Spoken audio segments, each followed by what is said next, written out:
So may magta-translate for Deborah and Andrea. I wish that your marriage will continue to be very happy, and I wish that you will have beautiful children, and that you will also be very successful in your business undertaking. But in your married life, what I'd like to give as an advice is always remain what you are today, which is kind-hearted, and you have humor, and you find life, and you enjoy life, and that's the secret of a successful marriage. There should be happiness, joy in the relationship, and through the years you need patience and understanding, because as you grow older, you will need more of that. That's all. Isa lang wish ko, sana magka-baby na kayo kasi gaganda ng mga lahi. Ayan, yan lang wish ko. Diba, Ate Chris? Kanina pa namin tinitigas si Deborah, dapat magkaanak. Ayan lang, thank you. Aha. Mr. Ores, Abanyo.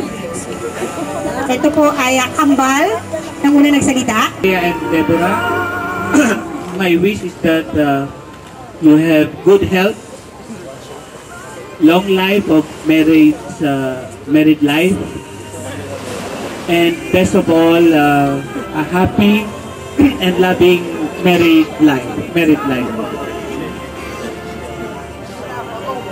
My advice to you is that to always pray, include in your daily activities prayer time with the two of you.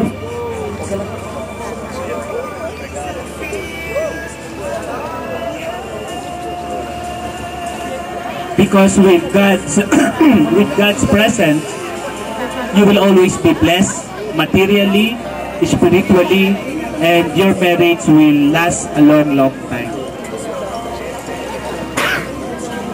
So with that, congratulations and best wishes. Palagi. Kasi sa Martes, January 4, magsi-celebrate kami ng aming 25 wedding anniversary. So marami kaming napagdaanan, masaya, malungkot. Ang importante, magmahalan kayo.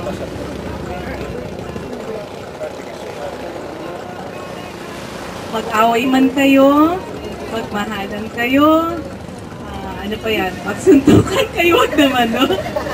Pero magmahalan kayo palagi.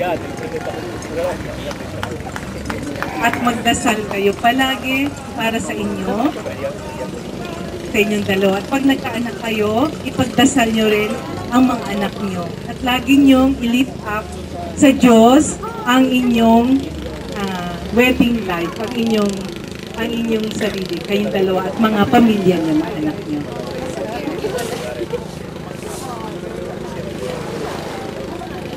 At alalahanin nyo, maraming nagmamahal sa inyo. Hindi lang mga magulang nyo, kapatid nyo, kahit kami, kaibigan, ninong, ninang, mahal namin kayo.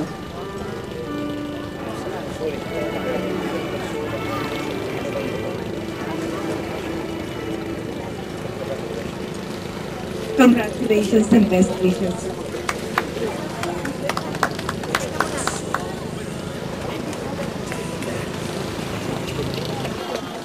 Happy anniversary po, ma'am. Okay, next. Makakarinig kayo ngayon ng ibang lingwahe. Italiano, can I call on Mr. Diego Martigoni for the wish for the newly wed couple?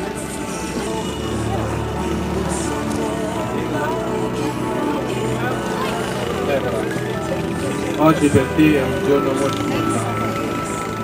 Sei riuscito a realizzare il tuo sogno di sposarti. Peccato che oggi non sono a festeggiare con noi di Fabra, ma sono rimasti in Italia, però sono convinto che il loro pensiero e il loro cuore è qua con noi, ti voglio bene. Ti do la mia benedizione e ti auguro tutta la felicità di questo mondo. Grazie. Okay. Eto. Nag-aral ako kanina ng Italiano eh. Ita-translate ko to. Okay. Para maintindihan po ng lahat, ang sabi ni Diego, Deborah, ang araw na ito na para sa iyo ay napakahalaga. Natupad din ang isa sa iyong panaginip na makasal. Binibigay ko kasama ng ating magulang ang aming bendisyon. Deborah, hangad ko ang iyong kaligayahan sa mundong ito. Sayang, sa araw na ito, isa sa pinakamalaga sa buhay mo ay wala ang ating mga magulang dahil nasa Italia. Pero, nasisiguro ko na kasama mo sila at ang kanilang mga puso sa iyong kasal. Oh, diba? Sweet. Mahal ka namin, Deborah. Congratulations and wishing you all the best in the world. Palakpakan po natin. Bravo, Diego! Bravo! Bravo! Okay. Next, sunod na po dito. Ang magaling magsayaw. Ang pasimuno ng lahat ng ito, no, ng kaguluhang ito, si Ma'am Christy Chodoro. Palakpakan po natin. Sa bagay, tatagalugin ko muna bago, itatagalugin ko muna bago ko tagalugin, ha? Good evening sa inyo lahat. Sabi nga, magpapatawa lang ako ng konti. Sabi nga nila sa akin, para umiksi ang sasabihin ko na lang, Dring, Deborah, replay. Replay lahat ng mga sinabi ng Ninong at Nina. Joke! Ok. Io adesso non voglio piangere. Voglio dire una cosa a Dring e a Deborah. Deborah, sei una bellissima donna e Dring è un bellissimo uomo. Ti voglio bene. Ok. Io tutti e due adesso ti do la mia benedizione per il vostro matrimonio. State bene, nel salute, nel male e nel bene. Dovreste amarsi una sull'altro. Anche dovreste litigare. Non deve sempre amare, sempre parlare, meglio parlare che niente. Non deve passare un giorno che non devi parlare. So che marito e moglie, quando siete sposati, non c'è un matrimonio perfetto. Per Deborah, Andrea, andate e mettete bambini e tutto quello lì. Ti voglio tanto bene, sono la zia Cristi e tutto il mio cuore è con voi. Ok? Congratulazioni. Yun, sinabi ko. Naintindihan nyo ba? Yun na yun. Hindi. Katulad ng siguro naman naintindihan nyo ako. Binigay ko lahat, at sabi ko sa kanila, mahal ko sila. Ako, tita Cristi nila na unang tao na nagmamahal sa kanila, na lagi silang magsama ng maganda. Una sa lahat, kahit sabi nga ni Ma'am Pinky, kahit nag-aaway sila, huwag nilang padadaanin na isang gabi o isang araw na hindi nila maayos lahat ang kanilang pagmamahalan. Dahil yun, sabi ko magpakarami sila, sabi nga ni Ma'am Pinky, ang ganda ng lahi siguro nito. Texas! Texas! At saka talagang ako nagpapasalamat talaga dahil sa kauna-unahang pagkakataon sa pamilya namin, ngayon lang kami nakaganap dito sa Pilipinas ng isang kasal na ganito. Sa pamilya namin, meron kaming mga pamilya na tiga-Australiano na pangasawa, pero sa Italia, kinalulugod pong sabihin sa inyo lahat na ako'y maligaya para sa dalawang mag-asawa. Maraming pong salamat. Thank you, Ma'am Christy. Palakpakan naman natin si Ma'am Christy. Si Auntie, actually po siya ay proxy, no? Isang huwag, pero sana siya na yung totoong ninang, no? At siya po ay pumalik kay mapagtawagin si Miss Peli Spineda.